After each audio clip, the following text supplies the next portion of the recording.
আর আমরা সিলেটের এমনি ব্র্যান্ড, আমরা সিলেটি ভাষা থাকইরাম সিলেটি মাত্রা আমি তো একটা ব্র্যান্ড। আলী আমজাদের গলি কিনব্রিজ দেখে কইব মাই গো এটা আমার সিলট, আমার সিলটি যে পর্তুগাল আছে ওখান থেকে দেখে তার বুক ভরিয়ে দিব যে আমার সিলট। সিলেটের তো অবশ্যই ইতিহাস তুলে ধরা উচিত।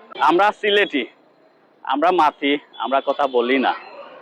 আমরা যে সিলেটি মাথি ওটাও একটা ব্র্যান্ড, আমাদের নিজস্ব একটা ভাষা আছে, সংস্কৃতি আছে, ইতিহাস ঐতিহ্য আছে, আমাদের নিজস্ব ভাষা নাগরি ভাষা। তরুণ প্রজন্ম সেই নাগরি ভাষা সম্পর্কে কোনো ধারণা নেই।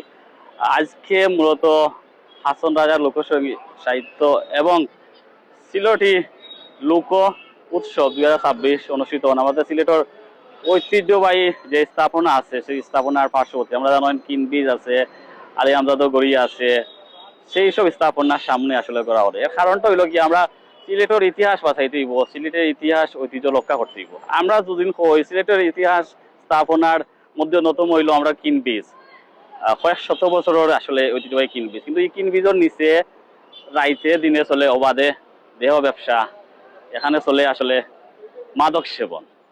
আর রাইত হয়ে গেলে তো আর হবো ইটা অবস্থা কিটা চলে এটা আপনার হওয়ার মতন নাই।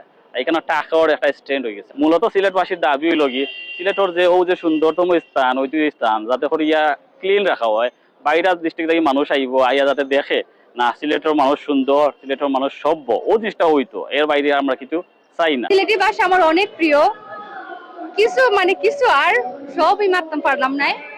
অনেক সুন্দর প্রোগ্রাম হইতেছে, অনেক সুন্দর, অনেক ভালো লাগতেছে। আমি গান শিল্পী, গানের জন্য আসছি, আমরা পুরো একটা টিম আছে, টিম নিয়ে আসছি হবিগঞ্জ থেকে। সিলেটের তো অবশ্যই ইতিহাস তুলে ধরা উচিত। আসলে উৎসবটা খুব ভালো লাগে, আর সিলেটি লোক উৎসব। আর লোক উৎসব মানেই যে খালি সিলেটি বিভিন্ন ভাষা লইয়া গানটা উদযাপনের। আর আমরা সিলেটের এমনি ব্র্যান্ড, আমরা সিলেটি ভাষা থাকইরাম সিলেটি মাত্রা আমি তো একটা ব্র্যান্ড। আমরা করছি এটাতে কইছি আমরা সিলটি ঐতিহ্য চত্বর। সিলটের ঐতিহ্য চত্বর খেনে এখানে 5টা ঐতিহ্য আছে। একটা হইলো এটা 100 বছরের ঐতিহ্য, এটা আলী আমজাদের গড়ি। তারপরে ঐতিহ্য হইলো এই যে কিনব্রিজ, দ্বিতীয় ঐতিহ্য। তৃতীয় ঐতিহ্য হইলো এখানে সান্নিঘাটের সিঁড়ি। আমরা জানি হযরত শাহজালাল রহমতুল্লাহ আলাইহির ইতিহাসের সাথে জড়িত সান্নিঘাটের সিঁড়ি। এর লগে আছে এখানে ঐতিহ্যবাহী সারদা হল, তারপরে আছে এখানে প্রশাসনের একটা সার্কিট হাউস। এইটা টোটাল জায়গাটারে আমরা কইলাম ঐতিহ্য চত্বর।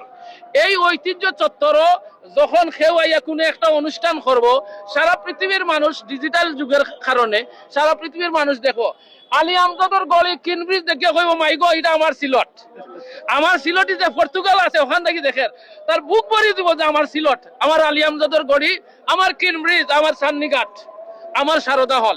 এই যে জায়গাটা হে উত্তর আফ্রিকাত বইয়া হন দেখি দেখবো যে আমার সিলট। এর লাগে আমরা চাইলাম যে এই যে ঐতিহ্য চত্বরটা এইটার একটা সংরক্ষিত আকারে দেখতে চাই আমরা।